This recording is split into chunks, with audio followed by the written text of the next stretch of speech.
Les hommes politiques sont très dangereux. Les hommes politiques sont capables de brûler un pays dès lors que leurs intérêts personnels ne sont pas satisfaits ou ne sont pas garantis. Nous voyons ce qui se passe en République de Guinée. Il y a tout un sabotage qui est en cours pour simplement faire partir le général Mamadi Doumbouya au mépris du travail qui est en train d'être fait pour changer le quotidien de toute la population guinéenne. Je parle de la construction du nouveau aéroport. Je parle de la construction d'un port, le plus grand port de l'Afrique de l'Ouest, à Morbaya.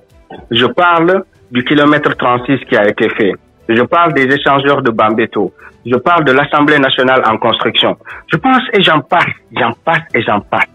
Donc je vous dis aujourd'hui, le chemin de fer en cours de réalisation en République de Guinée. Il y a un travail tellement professionnel, un travail de qualité tel que aujourd'hui, ce travail doit continuer et se pérenniser. Donc les hommes politiques au Mali avaient pour mission de faire tomber la transition au Mali aussi. Donc la France-Afrique est en train de se déployer dans tous ces pays-là qui sont gérés par les militaires. La République de Guinée est en train d'être déstabilisée. Le Mali est en train d'être déstabilisé avec des politiciens véreux. On a vu le Burkina, tentative de coup d'État au Burkina pour faire partir général Ibrahim Traoré. On voit ce qui se passe aujourd'hui au Niger avec l'assassinat des militaires pour faire croire à la population que le général Tchani est incapable de régler la question sécuritaire. Donc la France-Afrique est en train de se déployer pour d'abord faire partir le président Assimi Goïta, le général Mamadi Doumbouya, ensuite Ibrahim Traoré et ensuite le général Tchani. Donc nous, ce qu'il faut qu'on fasse, c'est qu'il faut qu'on comprenne que ces trois pays sont sur la bonne lancée. C'est la raison pour laquelle l'Occident veut se débarrasser d'eux. Les gens qui disaient qu'il y avait une base militaire en Guinée, je rassure tous les panafricains, j'ai fait tout le tour pour essayer de voir s'il y a une base militaire étrangère en République de Guinée et j'ai pu avoir cette conclusion. Il n'y a aucune base militaire en République de Guinée. Il y avait en un temps des formateurs français qui étaient chargés de former certains éléments de l'armée. C'est vraiment fort, cette enquête. Oui. Allez-y, monsieur Kaïs. Donc, il y avait certains formateurs qui étaient en charge de former certains éléments des forces de sécurité et de défense.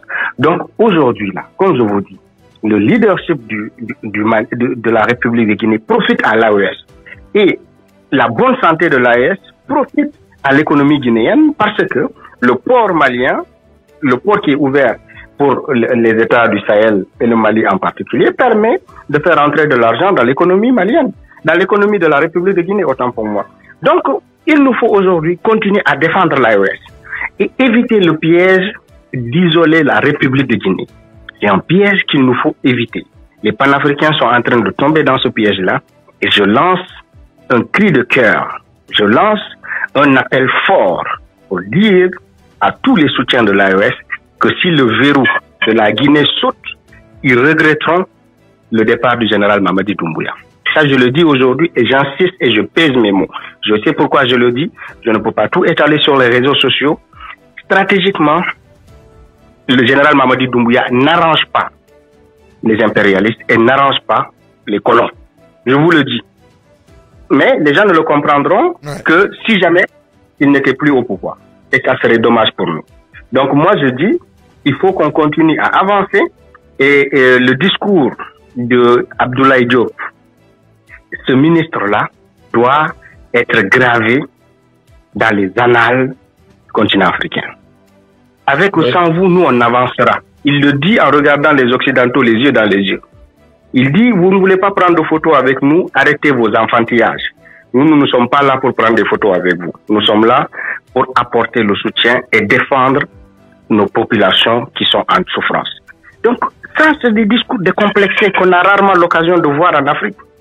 Abdoulaye Diop leur dit, ça sera avec ou sans vous, mais le Mali avancera quand même et vous ne pouvez pas empêcher au Mali d'avancer. Voici des gens qui assument pleinement le combat panafricain sur le continent africain. Donc, je dis, il faut tout faire aussi pour que le diable ne rentre pas entre les relations de ces différents gouvernants de l'AES. On a vu des tensions que les gens veulent créer entre Choguel Kokaïla Maïga et le président Assimi Goïta. Tout ça pour créer une division qui qui fera tomber la transition malienne.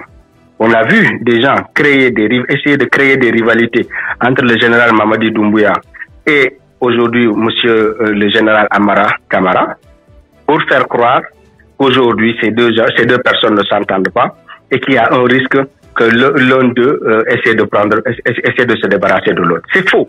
Ce sont des tensions que les gens essaient de créer pour fragiliser les transitions de ces différents pays-là. Donc il faut que aussi les dirigeants soient conscients de ces risques-là et qu'ils puissent continuer à raffermir leurs liens parce que de leurs liens dépend aujourd'hui des millions de vies humaines, des millions de nos populations.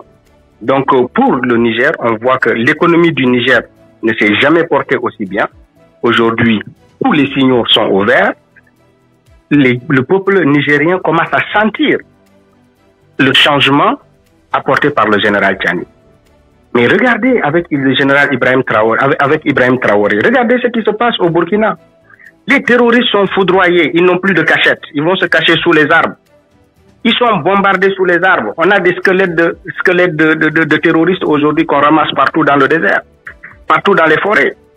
Donc, l'Occident sait que la menace terroriste ne peut plus empêcher ces États d'avancer. Donc, qu'est-ce qu'il faut faire? Il faut s'activer à faire tomber les transitions. Et nous faisons aussi, à travers ce live-là, nous disons au Bénin, de Patrice Talon, de faire très attention. Parce que le Niger est intouchable. S'il pense qu'il a affaire au Niger, il faut lui faire savoir qu'il a affaire au Mali, qu'il a affaire au Burkina et qu'il a affaire à la République de Guinée. 3 pays totalement souverains. Donc s'il s'amuse à vouloir saboter le travail qui est fait par le général Tchani au niveau du Niger, il va s'attirer la foudre de tous ces pays-là.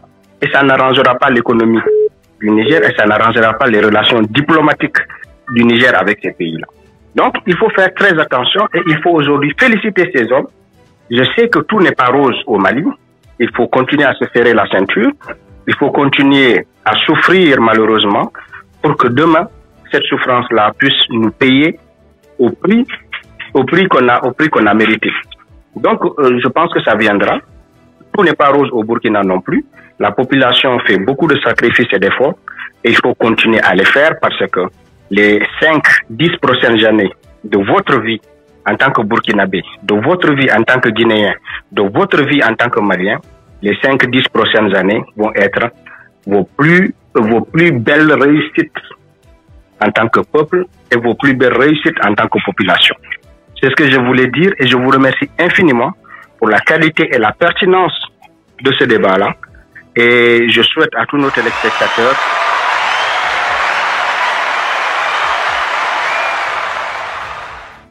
allez-y. Je souhaite à tous nos téléspectateurs de continuer à rester fidèles à cette chaîne qui est aujourd'hui une chaîne de référence dans le combat panafricain. Merci infiniment à vous deux pour le temps que vous m'avez accordé pour pouvoir apporter ces quelques idées. Merci à vous.